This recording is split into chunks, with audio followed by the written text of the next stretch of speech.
വേദിയിലും സദസ്സിലും ഇരിക്കുന്ന ആദരണീയരെ, സുഹൃത്തുക്കളെ, ക്രിക്കറ്റ് പ്രേമികളെ, മീഡിയ സുഹൃത്തുക്കളെ,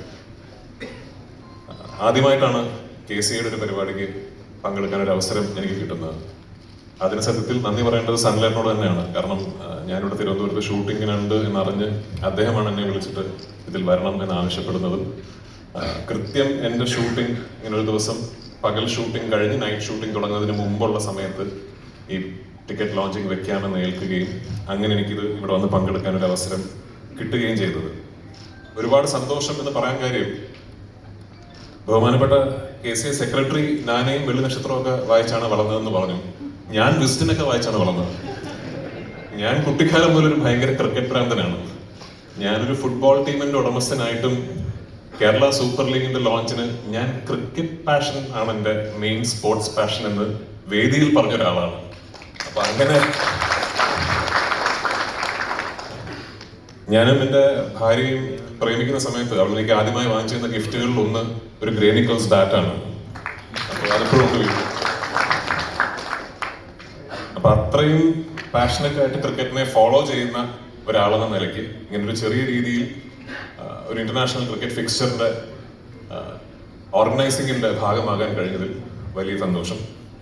നമ്മുടെ ഗ്രീൻഫീൽഡ് ക്രിക്കറ്റ് സ്റ്റേഡിയം എന്ന് പറയുന്നത് തീർച്ചയായിട്ടും എല്ലാ രീതിയിലും ഒരു ഇന്റർനാഷണൽ ക്രിക്കറ്റ് വെന്യൂ എന്ന രീതിയിൽ അംഗീകരിക്കപ്പെടേണ്ട, ഇനിയും വലിയ രീതിയിൽ ഫെയിം കിട്ടേണ്ട ഒരു വെന്യൂ തന്നെയാണ്. ഞാൻ എപ്പോഴും പറയാറുള്ളത് പോലെ വാങ്ഖഡെ പോലെയും ഫിറോസ് ഷാ കോട്ട്ല പോലെയും ഈഡൻ ഗാർഡൻസ് പോലെയും ചെപ്പാക്ക് പോലെയും ഒക്കെ ഒരു ഐക്കോണിക് ക്രിക്കറ്റ് വെന്യൂ ആയി വരാൻ ഉള്ള എല്ലാ പൊട്ടൻഷ്യലുമുള്ള ഒരു ക്രിക്കറ്റ് സ്റ്റേഡിയമാണ്.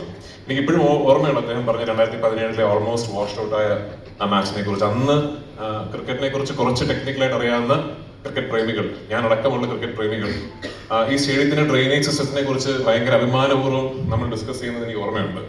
So great work. ഞാൻ അവിടെ ഷൂട്ട് ചെയ്തിട്ടുണ്ട്. എൻ്റെ ആദ്യ സംവിധാന സംരംഭമായ ലൂസിഫർ ഞാൻ ഗ്രീൻഫീൽഡ് സ്റ്റേഡിയത്തിൽ ഷൂട്ട് ചെയ്തിട്ടുണ്ട്. ഞാനൊരു ക്രിക്കറ്റ് മാച്ച് അവിടെ ഷൂട്ട് ചെയ്തിട്ടുണ്ട്.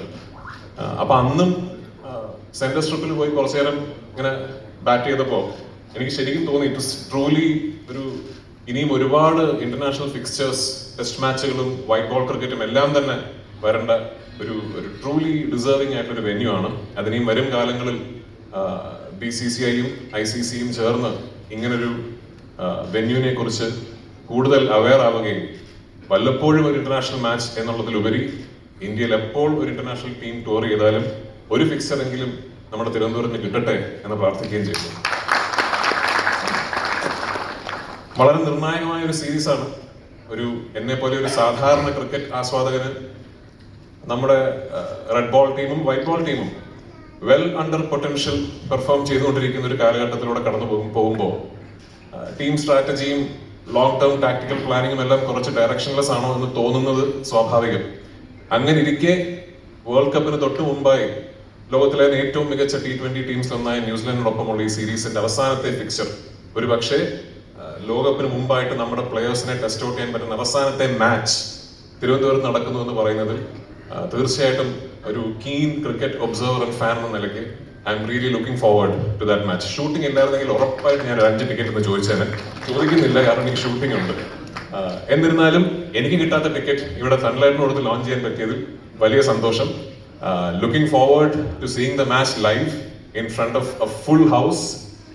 നമ്മൾ മലയാളികളുടെയും തിരുവനന്തപുരത്തുകാരുടെയും ക്രിക്കറ്റ് ആവേശം എന്താണെന്ന് ഒരിക്കൽ കൂടി ജനുവരി 31 ലോകം അറിയട്ടെ.